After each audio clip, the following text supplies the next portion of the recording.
Olá, meus queridos, tudo bem com vocês?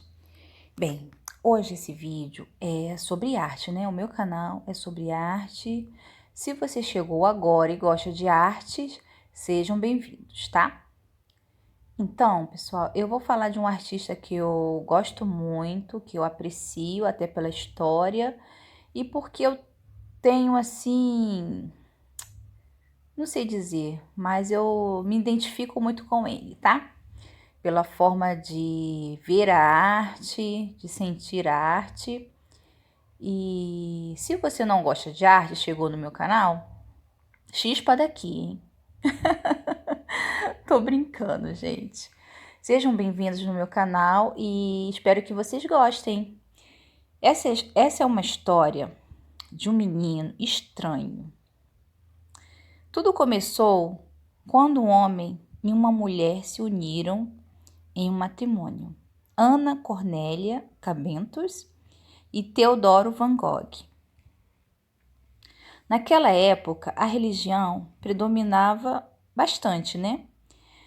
Depois de inúmeras guerras nesses Países Baixos, Ana e Teodoro tiveram um filho natimorto, ao qual foi enterrado no jardim próximo à sua nova residência em Zundert, na Holanda. À sua lápide, o nome estava escrito: Vicente Van Gogh.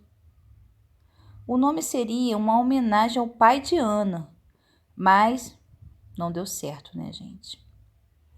Um ano depois, nasceu um menino que seria considerado estranho por muitos, que recebeu o nome de Van Gogh. Era ruivo e quieto, às vezes bagunceiro e birrento, gostava de brincar sozinho, e os seus lugares favoritos eram os jardins, os bosques e as chanecas. Com o tempo, né, conforme o tempo ia passando, a sua mãe Ana tivera seus outros filhos. No total, Van Gogh teve 5 irmãos. Seriam 3 irmãs e 2 irmãos. Seu irmão Theo era o favorito. Eles brigavam o tempo inteiro, brincavam também na infância. Devido à religião, as crianças eram separadas das demais, né? Por eles serem filhos de pastor, então tem todo aquele cuidado, né? Eles cresceram isolados do mundo. A única coisa que eles tinham contato na época era com a natureza. A sua mãe cultivava um jardim com flores da região e cada um dos filhos tinha o seu pedaço de terra para cultivar. Então, para a mãe de Van Gogh era importante ter esse contato com a terra, plantar e ver crescer cada florzinha e tal. Talvez os ensinamentos daquela época tinha toda essa diretriz sobre você cultivar, você plantar o seu próprio alimento. Então era uma cultura bem diferente, né? Século XVIII, todos eles tinham uma forma de pensar diferente de hoje, né?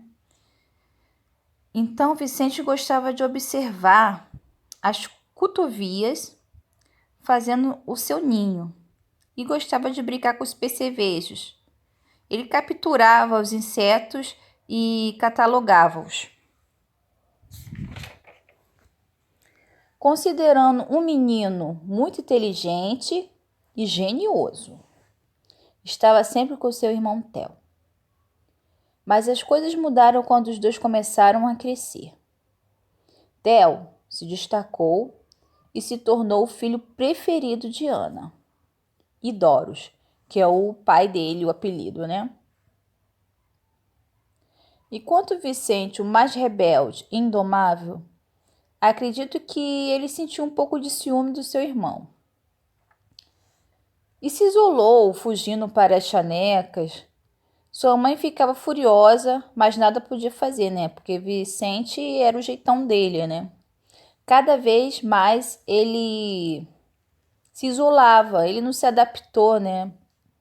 Aos costumes, aquele povo. Era uma cidade pequena. E só tinha uma escola lá uma escola pública pequena, e então ele não se adaptou. Então sua mãe percebeu que havia algo de estranho no seu filho, então resolveu isolar ele ainda mais, já colocando ele naqueles internatos. Às vezes ele tinha uma brincadeira, ele pregava para o seu próprio irmão fingindo ser o seu pai. Mas quando ele fez 3 anos, ele foi 13, quando ele fez 13 anos, começou a ficar na fase da adolescência, ele foi levado para um internato longe da sua casa. E Vicente se sentiu abandonado. Então, no livro que eu estou lendo, ele descreve como abandono, ele se sentiu abandonado, né? Com o passar do tempo, ele foi para outros internatos, mas sempre apresentando dificuldade no aprendizado. Eu acho que é difícil, né? Quando você se sente infeliz, quando você não está feliz com a situação, é difícil você aprender qualquer coisa, né? A gente se põe no lugar de Vicente.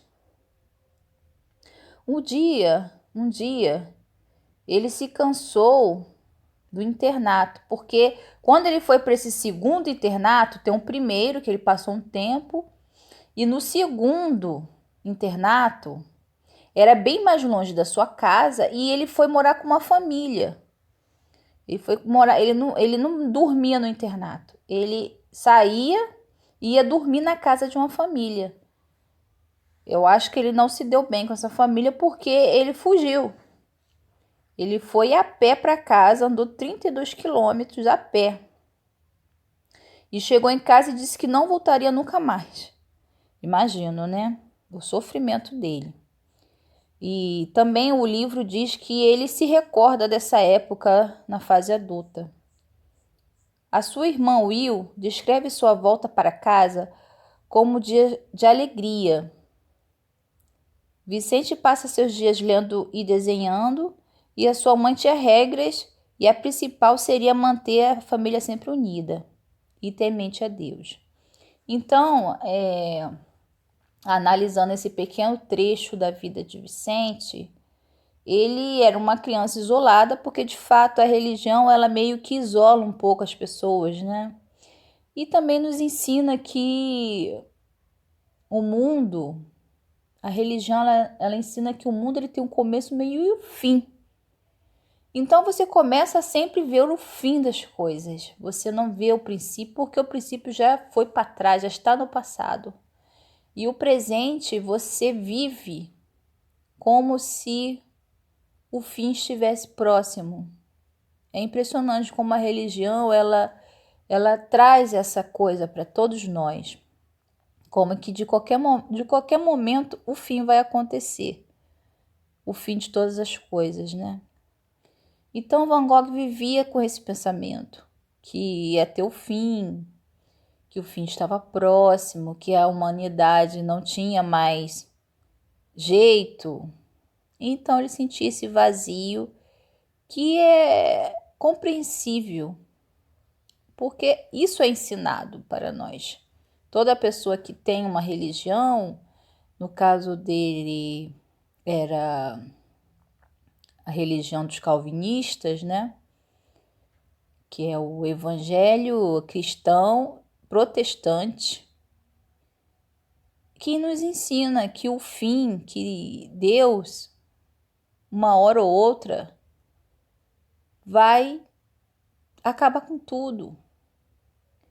Então você já cresce com esse ensinamento, as regras, existem regras sobre a sexualidade, existem regras,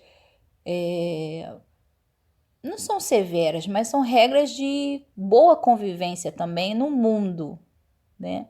Onde a família sempre tem que estar em primeiro lugar, onde você tem que sempre obedecer, você sempre tem que aceitar, né, aquilo que está escrito, e muitas outras regras, né, que muitos não se encaixam. Eu acredito que Van Gogh ele não se encaixava em algumas regras, né? Então isso cria um conflito, né, dentro do nosso coração. E por hoje, o meu estudo e o meu desenho fala desse menino estranho. Se você gostou, vamos para as próximas histórias. Eu vou ter aqui esse livro muito grosso aqui, eu acho que deve ter mais de 1000 páginas. E eu tô estudando, né? Tô lendo, tô fazendo desenhos, anotações. E o próximo capítulo vai ser sobre o pai de Van Gogh, falando um pouco sobre ele. Se você gostou, vem comigo, vamos lá, vamos até o final desse livro. Será que eu consigo chegar ao final desse livro? Não sei. Tomara que sim. Se você gostou, deixa seu like, me ajude a crescer, ajude compartilhando, curtindo, fazendo seus comentários, aquilo que pode ser melhorado. Agora, se você não gostou, também pode falar, né? Não gostei e tal, poderia ser diferente. Gente, é um prazer estar aqui com vocês e até a próxima. Beijos e fique com Deus.